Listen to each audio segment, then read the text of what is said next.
Halo, assalamualaikum. Ketemu lagi dengan Ustazah Rara via online kembali kita bertemunya.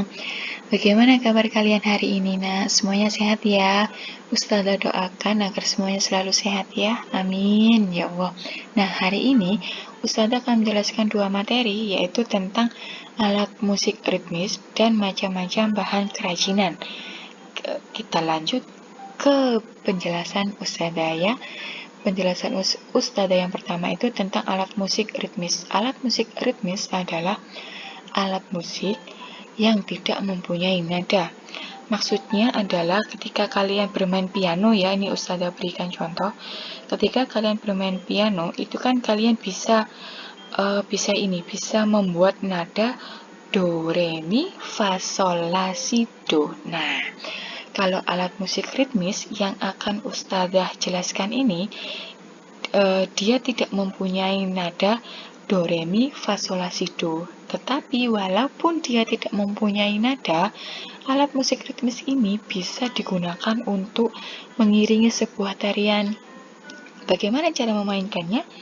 Ada beberapa cara, yaitu dipukul, digoyang, ataupun ditepukkan. Sekarang Ustazah berikan contoh alat musik ritmis dengan cara memainkannya dipukul. Ada 3 contoh ya di sini, ada gendang, ada triangle, kemudian ada gong. Nah, yang sering kita jumpai itu biasanya gendang dan juga gong.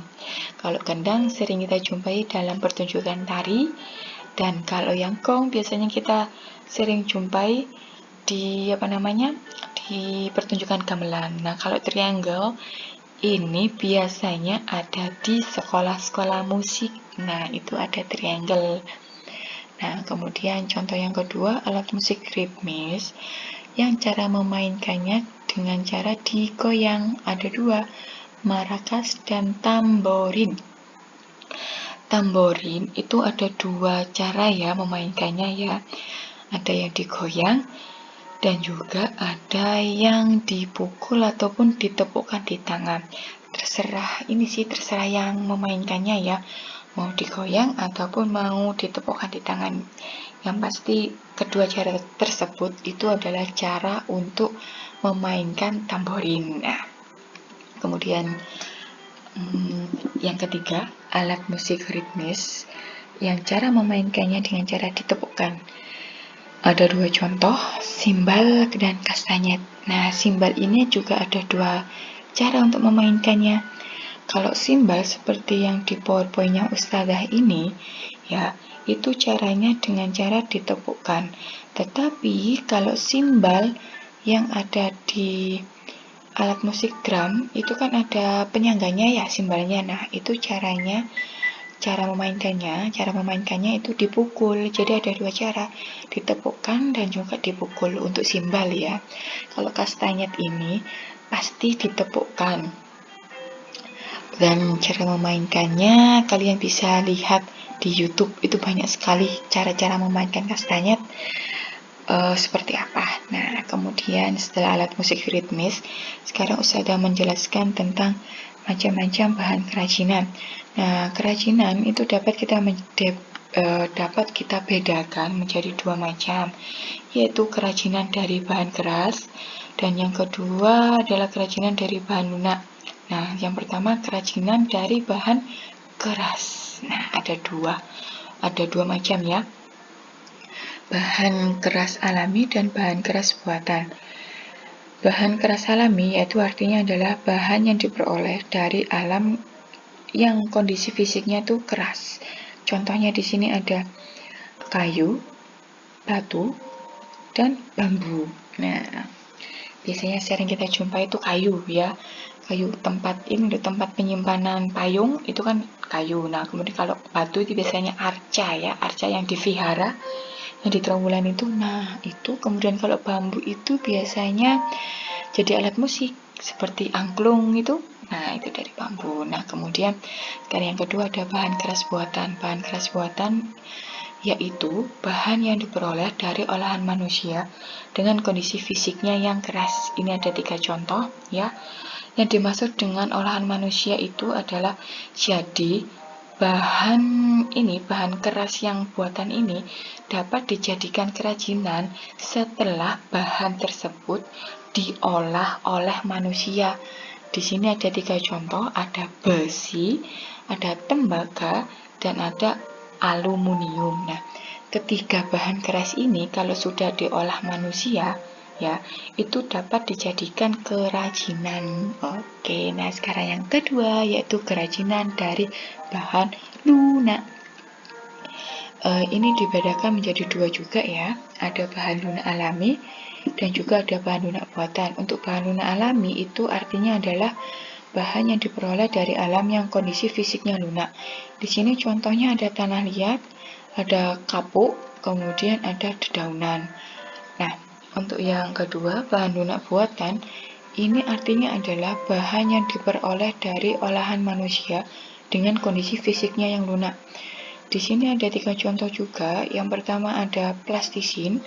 Plastisin ini sering sekali kita buat mainan ya, termasuk anaknya Ustazah Rara itu sering sekali main plastisin, suka sekali dia main plastisin ya. Kemudian yang kedua ada gips. Gips ini ada semen putih. Ini contoh kerajinannya itu tempat lampu yang ada di langit-langit itu loh nak. Nah, seperti yang di contohnya Ustazah ini, itu kan juga tempatnya lampu yang ada di langit-langit. Nah, itu contoh kerajinan yang dari gips atau dari semen putih. Nah, kalau dari lilin ini, biasanya lilinnya itu dilelehkan dulu. Habis dilelehkan itu biasanya langsung dicetak gitu, kemudian akhirnya dia jadi kerajinan. Nah, sekarang kalian pernah mendengar pepatah yang bilang seperti ini, malu bertanya sesat di jalan? Pernah kan ya? Nah, kenapa kok Ustazah selalu menekankan seperti ini?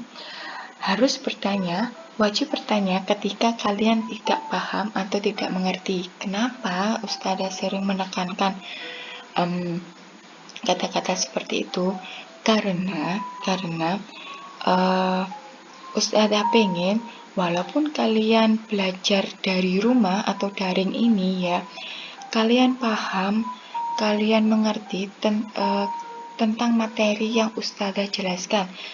Baik itu materi dari Ustazah Rara, ataupun Ustazah Anis, ataupun Ustazah Lala. Nah, kalau memang kalian tidak paham, maksud Ustazah belum paham, atau belum mengerti, itu kalian wajib harus bertanya ke Ustazah. Karena apa? Karena Ustazah selalu berharap agar kalian ketika kalian mendengarkan atau menonton video pembelajaran dari Ustazah, itu Ustazah selalu berharap agar kalian itu paham, agar kalian itu mengerti ya. Jadi nantinya ketika kita bertemu tatap muka, ketika Ustazah bertanya tentang materi yang telah Ustazah berikan atau jelaskan ke kalian melalui video pembelajaran, itu kalian bisa menjawab. Nah, karena bisa menjawab karena kalian memang paham dan mengerti. Jadi memang kalau kalian belum paham ataupun belum mengerti, harus dan wajib tanya ke Ustazah. Ustazah akan sangat-sangat senang sekali ketika kalian belum paham ataupun belum mengerti, terus itu tanya ke Ustazah. Us, ini bagaimana caranya? Atau Us, ini bagaimana maksudnya? Seperti itu ya. Nah, oke. Sekian penjelasannya Ustazah Rara tentang alat musik ritmis dan macam-macam bahan kerajinan ya. Ustazah sampaikan banyak-banyak terima kasih sekali karena kalian sudah mendengarkan penjelasannya Ustazah, menonton video pembelajarannya Ustazah ya. Ustazah selalu doakan kalian akan selalu sehat ya. Kemudian juga selalu bahagia ya, walaupun hanya di rumah terus, tapi Ustazah selalu doakan kalian selalu bahagia, selalu happy, dan tidak merasa bosan. Ya, terima kasih. Wassalamualaikum warahmatullahi wabarakatuh. Sampai jumpa anak-anak.